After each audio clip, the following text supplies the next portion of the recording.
Welcome to a very, very, very, very special live edition of Buckeyes Tomorrow Morning for Saturday, November 25th. I'm your host, Tom Moore. The game against Michigan is today. I'm joined by Tony Gerdeman of Buckeyes Huddle, BuckeyeHuddle.com. That's actually the reason it is for very special today. It is the day, Tony. It is the day everyone waits for all year long. Ohio State, Michigan, number 2 versus number 3.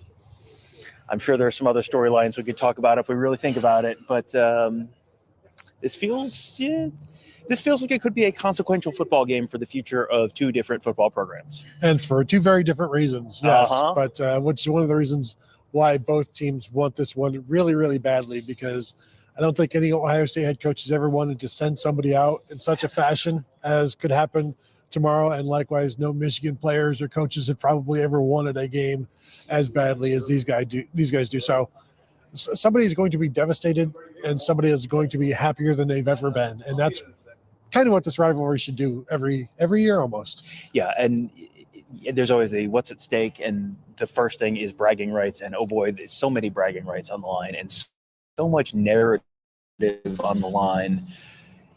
It does feel like this is almost 3 games in one for Ohio State, because if Ohio State goes into Michigan Stadium and wins as an underdog in a year when everyone has, said this is the best Michigan team in decades at the least, boy, that the last couple of years potentially a little different. And the NCAA may wipe those 2 games away at some point in the future, but Ohio State could, at least from their perspective, kind of, get the old Mr. Clean magic eraser out and wipe those away, at least for themselves about this time tomorrow. Yeah, if Ohio State wins, they won't need the NCAA to come in and vacate the previous 2 wins. They will have done it themselves based on the narrative that they will be able to write. And I think that is not lost on the Buckeyes, Ryan Day, the coaching staff, the fan base. I mean, everybody sees the writing on that wall if they can go ahead and put their own mark on that wall, and that's why it is more than just one game. It's like it's the game, but it's more than the game. It's more than any game previously, just based on the surroundings. The stakes are different, and we can argue which is the biggest game of this series of all time, and we probably will get into that. But there have never been these kinds of stakes in terms of what else it means other than the on-field football stuff. Yeah, I mean, in a series with a game like 1969, a game like in 2006, I mean, there are plenty of these games that have had massive implications. This one's at least in that conversation. I don't know if it's at the top of the list. I kind of think it's in the family picture of the biggest ones. It's not 1 versus 2. It's not 1 versus 2, and some of it in terms of how big the game ends up being, you only figure out in retrospect if one of these teams goes on and wins the national championship. That makes it a little bit bigger. But if it's not number 1, it's in the top 10 of all time pretty clearly, and maybe the top 5. And when you think about the history of this series, that's pretty rare air. We are standing outside in the cold right now, waiting for Ohio State to arrive. Didn't notice? No. We were waiting for Ohio State's buses to arrive at their team hotel. The estimated arrival time, the ballpark, is probably about 20 minutes or so, give or take, maybe 15. And we're doing this very scientifically based on when someone tweeted out a picture of the buses being in Bowling Green, Ohio, about 40 minutes or so ago. To be honest, as an Ohioan, that is generally how we measure time. It's how far away someone was on a highway. So we know you can just do the math on that. We don't need the stones that the Vikings use. Like, we have our own way of measuring time and distance. And if you can get a look at the picture of Deutsch Perry Stadium that everyone is required to take as they drive by, if you can tell how blurry it is, you can tell how fast they were going. That's the other piece of scientific Ohio travel calculation that you can do. So Ryan and the Buckeyes will be here probably, again, 6:15-ish, give or take. You might as well just hang out, make yourself at home. While you're watching, make sure you subscribe to our YouTube channel, youtube.com/BuckeyeHuddle. Hit that bell so you get notified.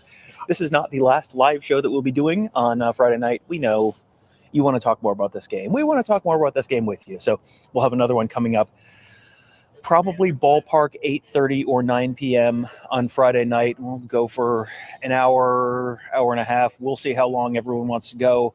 We will eventually have to sleep. We have a long day ahead of us tomorrow as well. But make sure you are subscribed to our YouTube channel there so you are part of that show as well. Some bold predictions tonight's show as well. Yes, so we will do our Buckeye Weekly Bold Prediction show coming up on that live stream a little later on when we're inside and a little warmer. But we will open a window for effect. Well, of course, it's the Big Ten. You got to play in the conditions. All right, so let's talk a little bit about this game. I'm sure we'll get to all the storylines at some point, but just the game itself. Yeah. The weather is supposed to be chilly, like high 20s, maybe in the low 30s by the time the game kicks off. But no big rain, no big snow, no wind, no meaningful wind. It should be chilly, but otherwise fine. So, it doesn't seem like that's something that's going to have a huge impact on this game. No, it's football weather, overcast, just like you would expect. And the conditions, as Ryan Day says, everybody has to play in them. Mm-hmm. And I don't know, cold, who does that affect more in terms of Ohio State or Michigan? I don't know that. I don't know that it benefits anybody more than the other. Obviously, with Ohio State's passing game, you would think they would prefer the better weather, the warmer weather. So maybe there's some impact there, but I don't think Ohio State relying on the run is such a bad thing either. No, and Ohio State has been able to rely on the run a lot more the last few weeks since Travion Henderson came back. The Ohio State running game looked one specific way, kind of through the Penn State game, and then Mayan Williams kind of handed the baton off to Travion Henderson. And it has looked a very different way for a good chunk of the last month. And they have not played incredible defenses the last, it was Wisconsin and then Michigan State and then Minnesota. None of those are incredible defenses, but they have done on the ground to those defenses sort of what you would expect a pretty good Ohio State run game to do. Yeah, and Travion Henderson obviously has been the main reason for that. He's rushed for over 100 yards, I think, in his last 4 games and well over, and looking good, and not just getting the bulk of his yards on one long carry. He's been consistent. He gets the 5 and the 6 and then the 25 and the 36. He builds on it and stays strong and stays productive. And right now, this is the best we've seen him as a Buckeye. He had flashes like this, but I think the best thing is for Ohio State, he's not flashing. This is just him right now. This isn't up and down. There are no peaks and valleys. It's just all peaks at this point. Well, he averaged 9.7 yards a carry against, was that Minnesota, I think? It was either Minnesota or Michigan State, had 9.7 yards per carry and did not have, the one long run that, the 80-yard run that really skewed the numbers. It was just kind of, he's consistently getting 8 to 10 to 12 yards per carry in that range. I don't expect him to do that on Saturday, but what does he have to do? Set aside if he has a 60-yarder, we'll just sort of put that one to the side. What does he have to average for you to feel like, boy, Ohio State is in pretty good shape? I like Ohio State's chances. Not that they're guaranteed to, but I like Ohio State's chances if he X yards per play. If he's at 5 yards a carry, I like Ohio. I need to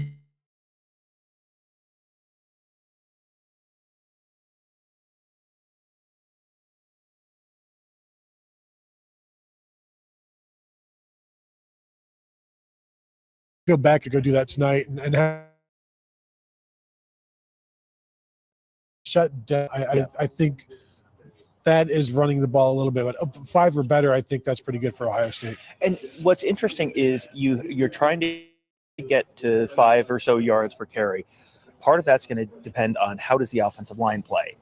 And one of the reasons that that's so important is because if you can get to 5 yards per carry, that takes some of the pressure off the offensive line in the pass pro area, because that feels like, if there's a concern for Ohio State up front, I think it's Carson Hinsman in pass pro in particular, and really maybe in the run game too. But Kyle McCord getting pressure in his face is not the best Kyle McCord there is. You have seen him struggle under pressure at times this year. If they can keep him clean, give him time to throw, I think there are opportunities in the pass game, but a lot of that comes down to, does Kyle McCord have time to throw? Yeah. Kevin, did we have a super chat? Yeah, Uptown Daniel, the super chat. Let's talk about the video of Kyle McCord limping to the team bus. The video that Adam King, Channel 10, posted of Kyle McCord limping to the team bus. Did you get a chance to watch it? I watched it. I did not. It's a very slight limp.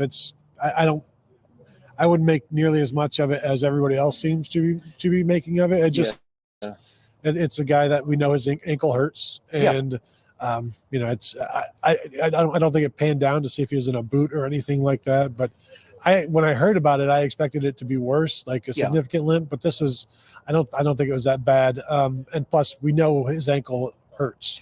Right. He's been going back to, when did he hurt that? Was that against Purdue or Penn State? It was well over a month ago. Yeah. Oh yeah. And he was at Wisconsin, all taped up. Big wrapping on his ankle. He's been like that every game since, and he's been progressing there. I'm sure it still is not great. If it's a high ankle sprain, that's not going to be healthy till maybe the bowl game. But he's been fine on it the last couple of weeks. And frankly, I don't think he's the quarterback with the bigger ankle issue this week. I mean, JJ McCarthy has been dealing with a lower body injury that people are saying is an ankle thing. They've kind of tried to keep quiet. And, if it's those guys to be mobile and be able to cut and all that kind of stuff, it would be JJ McCarthy, right? Yeah, for sure. Escaping, and JJ likes to escape. He'll turn and run. They will use him as a runner, use him a lot more as a runner than Ohio State does with Kyle McCord. And also when they get to these matchup games, they use him to run the ball even more because they need to find yards on the ground. And he's got a bad leg, and he's got some sort of a shoulder thing, perhaps a collarbone thing that people are talking about as well. So he even said it on Monday that that was pretty rough on Saturday for him, and that's why I don't think you suddenly get healthy in 1 week, because he admitted he was hurting in that game last week. He didn't magically get better in 1 week. Right. Yeah. He sort of framed it as like, oh, all good now, which I don't think that's probably going to be true. But how much does that limit him in terms of stepping into throws? How much does that limit him in terms of, avoiding the rush, getting out of the pocket, maybe extending plays with his legs? Because that's what makes him the most dangerous, is all of that kind of stuff. If he's kind of limited in those areas, that could be a big deal. And the other thing is, it's going to potentially limit him in terms of, one thing that could be a concern. We hear some sirens. Well, I mean, there's no telling. Yeah. If there's sirens, maybe them. Yes. Yes.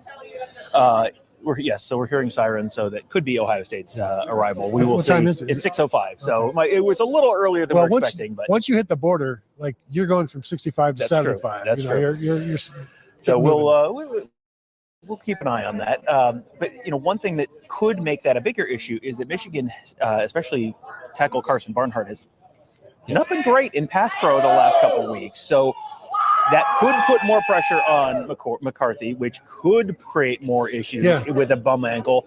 That feels like, we got lots of questions this week about, if you could only choose one Buckeye to have a career game. And one of the options was JT Tuimoloau. And if JT Tuimoloau can get pressure, can get a couple sacks, this feels like a game where I'm expecting it to be defensive focused enough. If you can get Michigan off schedule with a sack, the TFL, that could be a drive killer. Yeah, and especially with Michigan not getting a bunch of yards per play, if you make them get 13 yards on the second and third down to pick up the first down, that is a big loss for them.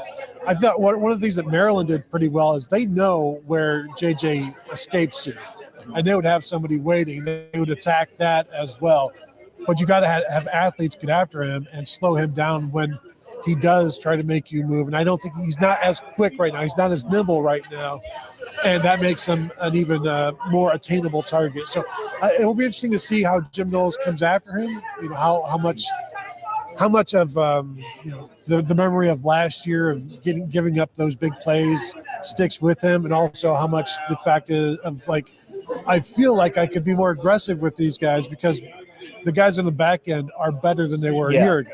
Yeah, the secondary has been so much night and day improved from a year ago. Outside of Lathan Ransom, they should be healthy in the secondary.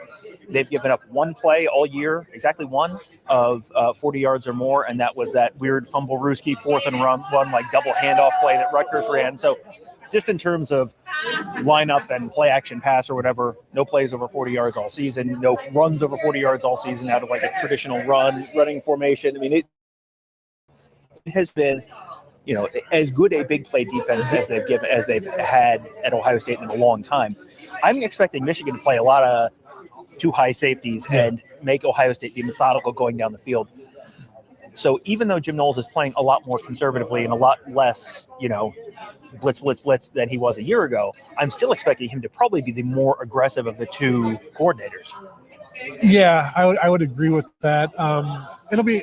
I'm interested to see what Michigan, how aggressive they are, what they do, because I agree that when they do attack and they blitz, will Kyle McCord read it, see it, and get it to that guy, and maybe some zone blitzes where you're trying to replace the blitzer and catch Kyle McCord like napping and throwing the ball and picking it off, something like that. But the knowledge that you're probably not expecting many points in this game.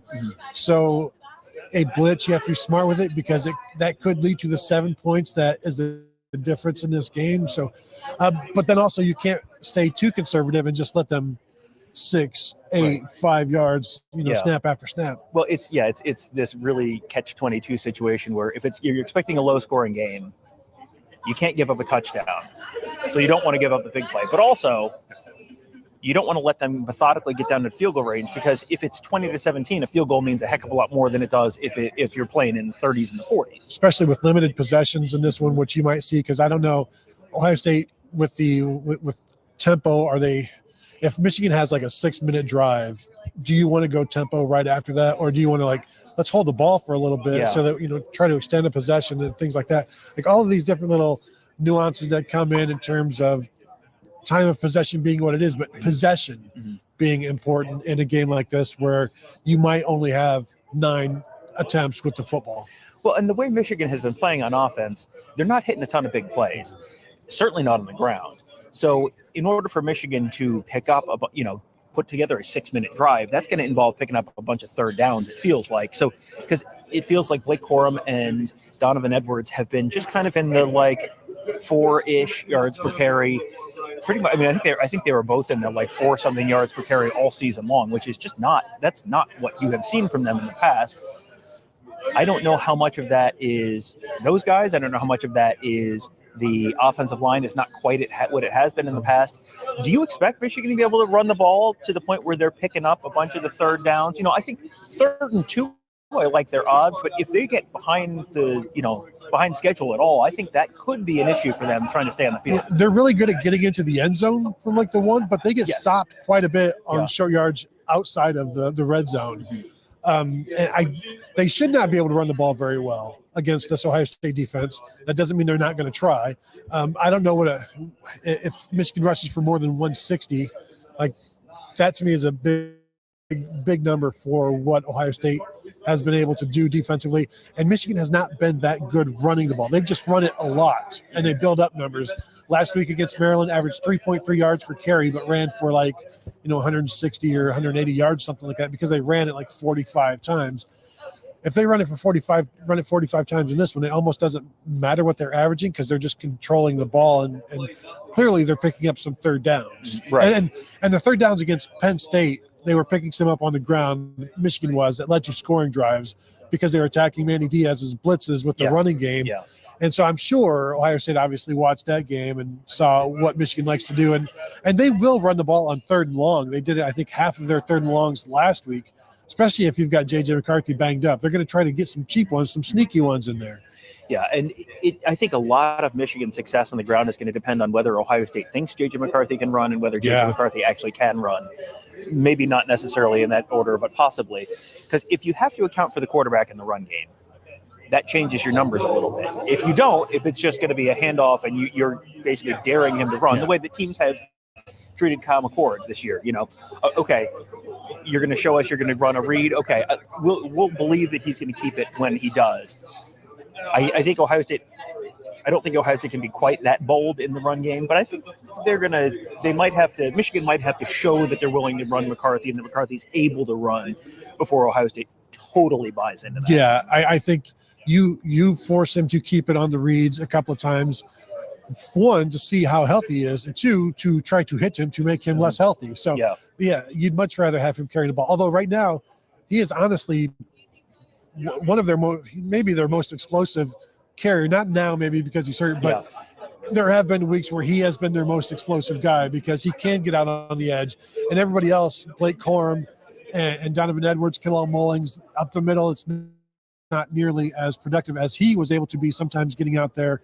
And he's a viable weapon when he's healthy. When he's not healthy, you've got to see how much of a weapon he is. I think you forced their hand to show that you, for one, will pull it. And then two, what does he look like when he's doing that? And we'll have to see. Yeah, we'll see. Have to see how much he is willing to pull it and run. I'm sure. My assumption is this is going to be like JT Barrett when Urban Meyer was here, and it was, he'd run 2 times against Rutgers and 4 times against Maryland, and then 18 times against Penn State. I don't think he's running 18 times against Ohio State, but he was two carries for -7 yards last week against Maryland. Had 8 for 34 or something against Penn State, where it's like just enough that okay, you made a couple plays, you extended a couple drives, but you weren't obviously not the main focus of the offense. And the week before that against Purdue, I think he had negative rushing yards in that one too, where he has very clearly they have not been using him on the ground as much, but I think they're going to use him more this weekend. Removing sacks, if I set the number at 7.5, I feel like 8.5 is for just carries, scrambles, rushes, non-sacks. Like a 7.5, I might go over 8.5 because Penn State was 8. I just don't know that he's healthy enough to carry the ball that much. So it's a difficult number. Yeah, it is. It is. What's wrong with the Michigan run offense? Blake Corum and Donovan Edwards. We've been all year. We keep waiting for Donovan Edwards to look like Donovan Edwards and Blake Corum to look like Blake Corum. I don't know that Blake Corum is 100% after that knee injury last year. I don't understand what's going on with Donovan Edwards because he's made plays out of the backfield in the throw game, which you've seen over the years, but just running the ball, it just feels like he's constantly at 3-something yards per carry. Yeah, he has been. He's getting tackled in the backfield. They don't get to the second level that often, for one, and they're not necessarily making the first guy miss, and they're just running into a bunch of guys. And it's something we've talked about at the start of the season with Ohio State when they would bring in extra linemen to try to move piles. Yeah. Michigan will run with 6 offensive linemen a lot, 6 offensive linemen and a tight end. There's just a lot of bodies there. And now that's not new for them. They've been able to work around it last year and year before that. But right now there's not a lot of there. And getting stopped early downs and then forcing something to happen on second down where it's like, now we're 2nd and 9. What do we do? Well, let's try to run it again. Now you're at 3rd and 7. And the conservative aspect of their offense, it just hasn't worked as well as it did last year. And I think a lot of it is the offensive line. But again, I don't think the running backs are playing nearly as well as they did last year. I think Corum, as you said, may have an excuse. I don't know what Donovan Edwards, what's going on there. But the thing with him is he has the potential to go at any moment. And that's what you prepare for. Yeah, that's the guy you prepare for. Blake Corum getting stopped in the backfield and kicking it out for another 52 yards. That's what you prepare for. Mm-hmm. You don't prepare for the 4 yard to carry Blake Corum and the 3 yard to carry Donovan Edwards. Yeah, it does feel like if Michigan gets down to the 2 yard line, Blake Corum's going to score. Yeah. Like he has just been he's been able to do that all season. Feels like if they get down there, he's going to do that. Part of getting down there may be, okay, how well does JJ McCarthy throw the ball? Because he was at 50-something% last week against Maryland. He's been kind of around there a few times recently. Roman Wilson was out for a good chunk of last week's game. I'm assuming he's going to be back. I don't think we've heard an answer one way or the other, but this is one of those games where if you can play, you're going to play. Cornelius Johnson had a big play or two last year against Ohio State. Colson Loveland, the tight end, had a big touchdown against Ohio State last year. I'm not expecting JJ McCarthy to have, complete 80% of his passes. Yeah. And I'm not expecting JJ McCarthy to hit as many long ones as he did last year because several of those were just like flat out busts, just like complete busts in the secondary. And they have done a better job of not having that happen this year. Where does, what is a winning stat line for JJ McCarthy? Because I'm assuming Michigan's not going to just be able to run for 300 yards. Yeah. So JJ McCarthy is going to have to play, they're going to have to throw the ball some. But what does that look like? What does a winning stat line look like for JJ McCarthy? Well, he was 12 for 24 last year against Ohio State, but had obviously 300 yards passing. I think are those the buses coming in right there? I believe those are the Yes, buses. I think that's buses. Looks like the team is perhaps arriving. maybe. Maybe. I saw there's more buses coming in. There's the police. There are the police. No sirens though, which is nice. Yes. Because this is not a Buckeye Weekly podcast. So they are coming around. The crowd here is getting excited, obviously. I believe 6 buses departed from Columbus. So obviously players we're good. We're good. Waiting for coming around the corner here, as Kevin will show you. Once they get past the RV, there's the first bus. Ryan Day will probably be on that one, so I will back away and try to get him. There is the Michigan State Patrol. And we are going to chase this bus down. Get over here and get Ryan Day right out of here.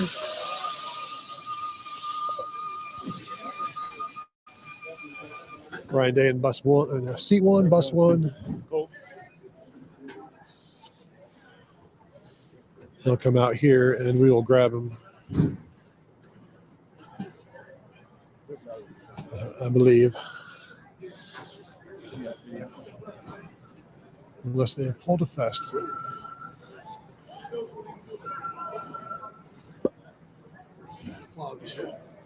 He'll be popping out here shortly. We've got all the television and everybody else here waiting, so this should be the one. All right, there's RJ. Another day. That's right. Here's the head coach. You said you wanted to get on the bus today with confidence. Did you feel like you did? Yeah, we did. Yeah, we did. We did. Yeah. Just being on the bus on this trip, you just think back on all the different teams that have made that same trip, and to see some of the people, waiting for the bus to go by and waving their Ohio State flags, it meant a lot. It was a great bus trip. Did you see, what did you see when you looked in your players' eyes this week? You can see it. I mean, we've been working towards this all year, and they've had a great look in their eye and can't wait to play in the game. Right, number 1 team in the nation against the score, against the number 2 team in the nation against the score. What should people anticipate tomorrow? A great game. A great game. Yeah, again, going back to some of the great games that have been played in this rivalry before, and you can say it's never been bigger than it is this weekend, and our guys know that, and so we're gonna have a great night here, continue our preparation, wake up with great energy, and go play our best game of the year. All hands on deck as far as you're concerned? All hands on deck, that's for sure. Yeah. Got a new wrinkle in the playbook this week? No, we've had good preparation. We have. I mean, the guys are working really hard, and we're going to go put it on the field. Can't wait to play in a game. What did you say to the guys before they got on the bus? Oh, all kinds of stuff. Yeah, we leave that with the team, but no, we had a good good walkthrough in the indoor.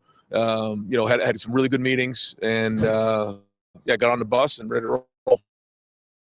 Sort of seriousness of purpose when we saw you guys on Tuesday. Just who's been leading that this week? And know how much this game means not only to our team, but to so many people across Buckeye Nation. What's it?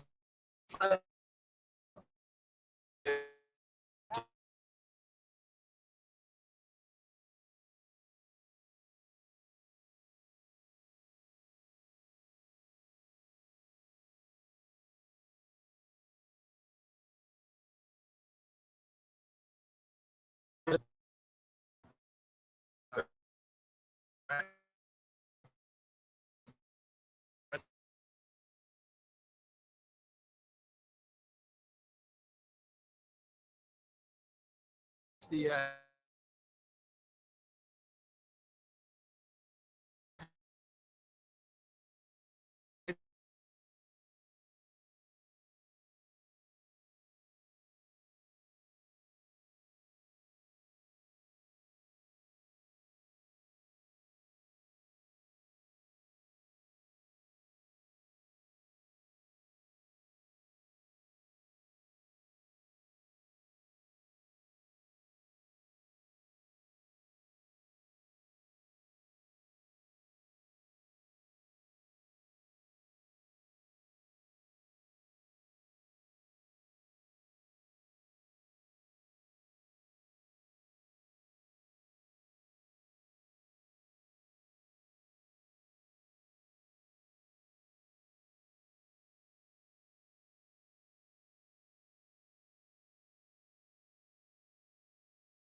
All right, so our signal dropped out at some point there as the Buckeyes were arriving. Hopefully you got to hear from Ohio State head coach Ryan Day. If not, I have a recorded version of that ready to go on the YouTube channel shortly as it finishes uploading. So one way or the other, you will get to hear from Ryan Day. I think the biggest takeaway from his arrival, from his little short interview after he arrived, talked a little bit about, the biggest takeaway, first of all, was all hands on deck. Everyone's here. Outside of Lathan Ransom, I'm assuming, all the guys outside of Lathan Ransom and Mayan Williams, who's out for the season. Right. The guys who we know are out for the season are out for the season. Other than that, Lathan Ransom, the only one I'm not expecting to see play. I certainly expect to see Tommy Eichenberg. I certainly expect to see.